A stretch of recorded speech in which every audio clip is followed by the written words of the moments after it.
Chapter 1. The Dust on Her Boots. The stagecoach rattled away in a cloud of dust, leaving Clara Whitmore standing at the edge of the frontier town with nothing but her worn carpetbag and a pair of scuff boots. She tightened her shawl around her shoulders, though the sun blazed overhead, more for protection than warmth. The dirt street stretched before her, lined with weather-beaten storefronts, a saloon with swinging doors, and horses tethered to railings, stamping restlessly in the heat. Every step she took drew eyes. Men paused from hitching wagons. Women halted with baskets of goods in their arms. Their whispers weren't loud, but Clara felt them like burrs under her skin. That's her, the widow, the one who couldn't give her husband children. Her jaw tensed. She'd traveled 100 miles to escape that same cruel refrain, yet the words seemed to drift like tumbleweeds, following wherever she went. The wooden boards of the general store creaked as she climbed the steps, carpetbag heavy in her hand. She pushed through the door. Inside, the air was thick with the smell of dried beans and gun oil. The storekeep looked up from his ledger, his mouth tightening as if he'd been expecting her. Clara placed a few coins on the counter. "Room at the boarding house?" she asked. Her voice steady though her throat felt tight. The man shrugged. "Maybe, if they'll have you." His gaze flicked to the coins as if they weren't enough. Before she could reply, the saloon doors across the street slammed open. A gust of laughter, smoke, and fiddle music spilled into the dusty air, and with it, a man. He was tall, shoulders broad beneath a sun-faded duster, his hat pulled low against the glare. Spurs rang against the boards as he stepped into the street, and the murmur of the town shifted. Where Clara drew whispers, he drew silence, a quiet respect that clung to him like the dust on his boots. Clara's breath caught despite herself. The cowboy's eyes, a storm gray that seemed to carry both danger and calm, found hers across the distance. He didn't look away. Instead, he touched the brim of his hat, a small, deliberate gesture that felt heavier than the storekeep's scorn. "Elias Boone," the storekeep muttered under his breath, as though saying the name aloud carried weight. Clara forced herself to gather her carpetbag, to turn toward the boarding house. But as she stepped into the street, her boot caught a rut in the dust. She stumbled. Strong hands caught her before she could fall. The world smelled of leather and horse sweat, of tobacco smoke and pine. She looked up, her breath tangled in her chest. "You're new here," Elias said, his voice low, like thunder rolling in from a distant ridge. Clara steadied herself, clutching her carpetbag to her chest. "Seems everyone already knows me." His mouth curved, not quite a smile, not quite pity. "Then you'll learn fast, miss." "Whitmore," she whispered. He tipped his hat again. "Then welcome to Dust Haven. Best keep your boots light. This town's ground is heavy with judgment." And with that, he let her go. But Clara felt the imprint of his touch long after, as the sun sank lower, painting the street in copper fire. Chapter 2. Whiskey, Whispers, and a Warning. The saloon doors creaked on their hinges as Clara stepped inside. The sound swallowed at once by fiddle strings, the shuffle of boots, and the clink of glasses. Smoke curled toward the rafters, thick enough to sting her eyes. She hesitated just beyond the threshold, clutching her shawl, wishing she could vanish into the wood-paneled walls. Every man seemed to notice her at once. Heads turned, conversation faltered, and then laughter, low and cutting. A woman with feathers in her hair gave Clara a glance sharp enough to slice. "Look at her," someone muttered over the rattle of poker chips. "Ain't that the widow they say was barren?" The words prickled like cactus spines. Clara kept her chin high and walked toward the bar, the wooden floorboards groaning under her boots. She needed nothing more than a sip of water, a quiet corner, maybe the courage to face this new life. But the whispers followed. "Can't give no man an heir. Poor fella died with an empty house." Best stay clear, boys. Woman like that brings curses. Her throat tightened. She placed a silver coin on the bar with a trembling hand. The barkeep barely looked at her, sliding a cloudy glass of water her way. The coin remained untouched. Behind her, laughter swelled again, cruel and unrestrained. Clara's fingers clenched around the glass. She wanted to turn, to scream, but her voice felt trapped beneath all the shame she carried. The sound of spurs cut through the noise. The laughter faltered. Cards stilled. Even the piano player's tune stumbled to silence. Elias Boone stood in the doorway, shoulders squared, hat brim casting his eyes in shadow. He moved with a deliberate slowness, the kind that made lesser men uneasy. "Seems mighty loud in here tonight," he said, voice low and steady, like a warning rumble before a storm. No one answered. Clara dared a glance over her shoulder. He wasn't looking at the crowd. He was looking straight at her. One of the card players coughed, then forced a laugh. "Just having some fun, Boone. No harm done." Elias's hand drifted casually toward the revolver at his hip, fingers brushing the worn leather of the holster. His gray eyes swept the room like rifle sights. "Didn't sound like fun to me." The man swallowed hard, shrinking back into his chair. Around the room, eyes dropped, whisper smothered. The piano struck up again, this time softer, uncertain. Elias walked to the bar and placed a coin down beside Clara's untouched silver. "Whiskey, for the lady." The barkeep hurried to pour. Clara's heart pounded, her pulse loud in her ears. She turned slightly, her voice barely more than a breath. "I didn't ask you to step in." Elias's gaze lingered on her, steady and unreadable. "Didn't reckon you had to." He lifted his glass, took a slow sip, and added, "Sometimes a town needs reminding when it's forgotten its manners." Clara looked down at her hands, trembling around the water glass, but warmth flickered deep inside her chest. Unexpected, dangerous, and undeniable. Chapter 3. The Cabin on the Ridge. The town shrank behind them as the trail climbed into the hills, the last glow of sunset bleeding across the prairie.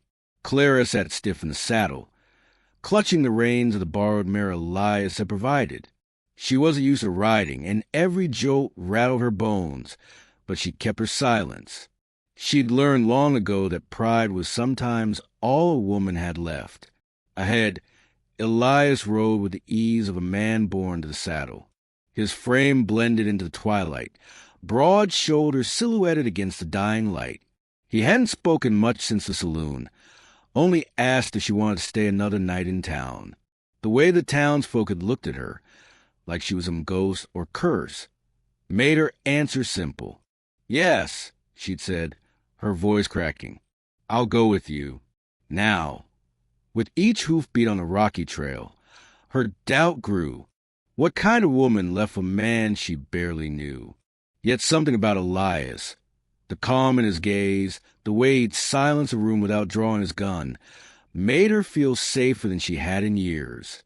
By the time they crested the ridge, night had spread her cloak across the land. Coyotes called in the distance, their cries sharp and lonely. Then Clara saw it, a cabin tucked among tall pines, smoke curling from its chimney, the windows glowing faintly with firelight. Elias dismounted, his spurs chiming softly. He reached for her reins, steadying her mare. "Easy now. Swing your leg over slow." Clara slid from the saddle, nearly stumbling. His hand caught her elbow, firm but gentle, before he stepped back, giving her space. The cabin's door groaned as he pushed it open. Inside, the air smelled of pine wood and tobacco, warmth spilling from the stone hearth. A woven rug lay across the floor, warm but clean, and shelves lined with jars of beans and flour told her he lived prepared, even alone. "You'll be safe here," Elias said, setting his hat on a peg. He knelt by the fire, stoking it with practiced hands. "No one's got business this far up the ridge, unless I want them to. Clara set her carpetbag down by the door, her fingers brushing the fabric as though to reassure herself it was real. "Why?" she asked finally, her voice small. "Why bring me here?" Elias glanced up at her, the firelight catching in his gray eyes. He leaned back on his heels, slow and deliberate, because a woman deserves more than whispers and poisoned tongues, and because he hesitated, as though weighing his words. Then, softer, "In my cabin, you'll be blessed between my sheets. Not for children, for yourself, for the woman you are." Her breath caught. She wanted to protest, to laugh at the audacity, but her lips trembled instead. For the first time in years, someone's words wrapped around her like shelter. The fire cracked, shadows dancing across the walls. Outside, the night wind howled. But inside, Clara felt something she hadn't in a long, long while. Hope. Chapter 4, Gunpowder at Sunset.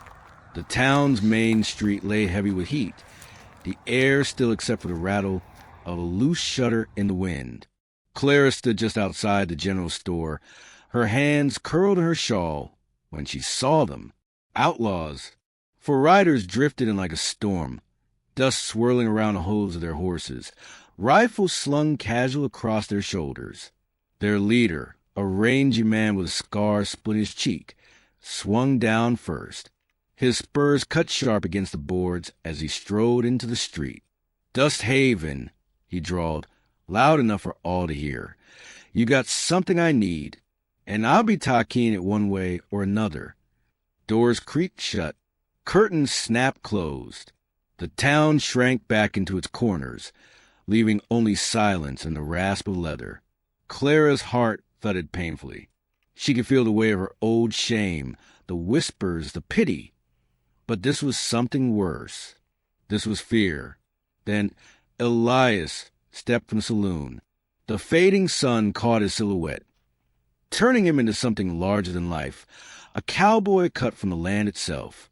His hand rested loose on the revolver at his hip, his stride calm but sure. "You mistaken this town," Elias said, his voice even. "Nothing here belongs to you." The scarred outlaw grinned, teeth yellow in the dying light. "You think you'll stop us, Boone? One man against 4. Elias's gaze flicked to Clara, just for a moment, but enough. She read the silent message in his eyes. "Stay strong. Don't run." Her knees wanted to buckle, but she forced herself to stand tall. When Elias backed toward her, murmuring, "Fetch the rifles from my saddle," Clara's breath caught.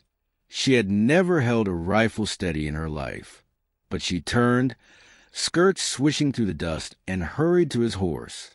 The wood of the rifle felt heavy in her trembling hands. Still, she loaded as Elias had shown her earlier at the cabin.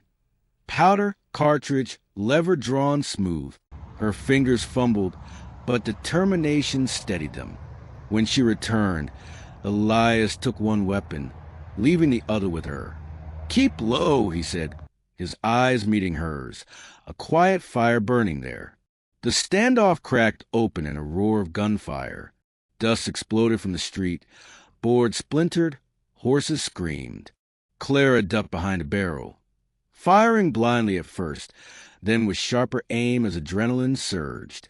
One outlaw fell, clutching his arm. Another wheeled his horse to retreat. Through smoke and chaos, she saw Elias move, sure, relentless, like the desert storm itself.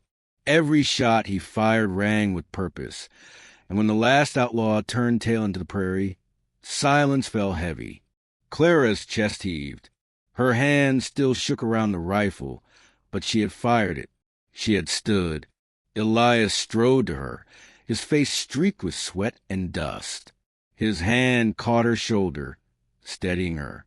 "You did good, Clara." His voice, low and rough, was worth more than gold. And in that moment, amid smoke and ruin, the sun bleeding red across the horizon, Clara realized she found something no whisper could ever take from her. Strength. And maybe, just maybe, love. Chapter 5. Love Beyond the Dust. The sun bled red over Dust Haven, its last light turning the sky into fire. Smoke still lingered above the rooftops, drifting from the splintered boards and bullet holes that scarred the town. Clara stood in the center of the street, her shawl loose around her shoulders, the rifle still heavy in her hands. Her body trembled, not from fear this time, but from the storm that just passed through her veins. The townsfolk began to creep out from hiding. Shopkeepers, ranch wives, even the barkeep from the saloon, all stared at her with wide eyes, whispering as though they'd never truly seen her before. That woman stood with Boone. She faced him down like a fighter. Not cursed, brave. The words reached her ears like distant bells. For years, she had been defined by what she could not give. Tonight, she had given something else, courage. Elias Boone stepped toward her, tall and dust streaked, his revolver holstered now, but his presence still commanding the space around him. His gray eyes found hers, and in that steady look, Clara felt her knees weaken more than any gunshot could. "You held the line," he said softly, close enough that only she could hear. Clara tried to answer, but her throat tightened. Instead, she managed a shaky smile. "You told me to keep low. I did the opposite." Elias's mouth curved into a rare grin, warm despite the hard day. Sometimes disobedience saves lives. Around them, the town murmured thanks, but Clara hardly heard. When Elias took her rifle and set it gently aside, she felt his callous hand brush hers, lingering just long enough to make her heart pound in her chest.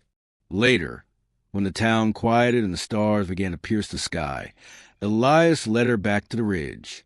The ride was silent, but not heavy, only filled with the sound of crickets and the steady rhythm of hooves against dirt.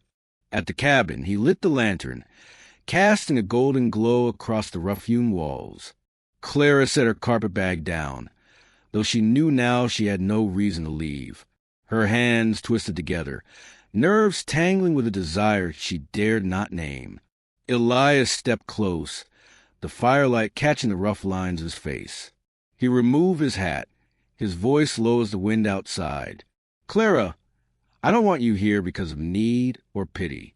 I want you here because I see you, not for what the world says you lack, but for the fire I know you carry." Her breath trembled, tears stinging her eyes. For the first time, someone spoke to her as though she was whole. Slowly, carefully, Elias touched her cheek, his thumb brushing the trail of dust there. She leaned into his hand, her heart spilling open. Chapter 6. Between the sheets, between their hearts. The prairie night lay quiet, broken only by the distant howl of coyotes and the whisper of the wind through the pines. The cabin glowed warm against the darkness, its firelight spilling across the worn wooden floorboards. Clara stood by the small window, her hands resting against the sill, staring out at the silver wash of moonlight over the land. For the first time in years, the weight pressing on her chest had lifted. No eyes watching her with scorn, no whispers calling her cursed. Here there was only silence, and Elias behind her. She heard the soft rustle of his coat as he laid it across the chair. His boots thudded against the floor as he pulled them off, the sound steady, unhurried. When he spoke, his voice carried that deep, gravelly calm that always seemed to steady her. "You've carried a heavy load, Clara, too heavy for too long." She turned, her heart quickening as their eyes met across the room. He was a man who spoke often, but when he did, his words felt carved in stone. "And you think it'll vanish just because I'm here?" she asked, her voice trembling though she tried to sound steady. Elias stepped closer, the firelight catching the hard planes of his face. He reached out, brushing a stray curl from her cheek. "Not vanish, but I'll carry it with you. That's what a man does when he's found a woman worth standing beside." The breath shuddered out of her lungs. No one had ever spoken to her that way, without pity, without expectation, just truth. Her fingers rose, hesitant, then rested against the rough fabric of his shirt. She could feel the strength beneath, the steady rhythm of his heart. "And if I can't give you the life a man's supposed to want," she whispered. Elias's jaw tightened, but not in anger. His thumb traced the curve of her cheek, gentle as a night breeze. "Clara, I didn't bring you here for children. I brought you here for you. In my cabin, between my sheets, you'll be blessed, not for what the world thinks you owe, but for what you are." Her eyes burned with tears, but they were not the tears of shame she shed so many times before. These were lighter, freer. When he kissed her, it was slow, reverent, as though he were claiming not her body, but her soul. The world outside fell away, the gunfire, the whispers, the loneliness, and all that remained was the two of them, bound by something fiercer than any frontier storm. Later, as they lay together in the quiet glow of the fire, Clara rested her head against his chest. His arm curled around her, strong and protective, yet tender. For the first time, she felt truly safe, truly wanted, and as the night deepened, she knew the truth. She hadn't just found shelter in Elias's cabin. She had found home, in his arms, in his love, and in the wild, dusty heart of the West. The last rays of the sun stretched long across the plains, painting the horizon in copper and gold. Dust Haven stood quiet in the distance, its scars from the outlaw fight already softening in the glow of evening. The wind carried the scent of sagebrush and the faint strains of fiddle drifting from the saloon below. On the ridge above town, Elias Boone tightened the saddle straps of his horse while Clara stood beside him, the skirts of her dress tugged by the breeze. She looked out at the endless sweep of prairie, her heart steady for the first time in years. "This land's harsh," Elias said, his voice low, rough as the gravel under their boots. "But it'll give back if you got the grit to stay."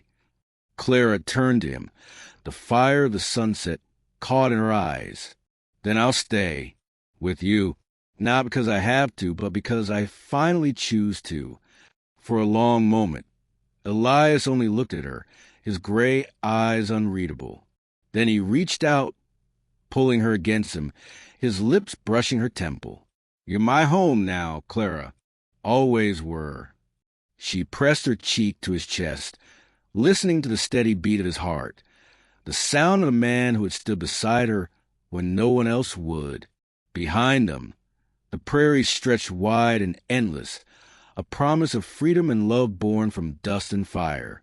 As the sky burned into night, they mounted up side by side, riding into a future neither had dared to dream.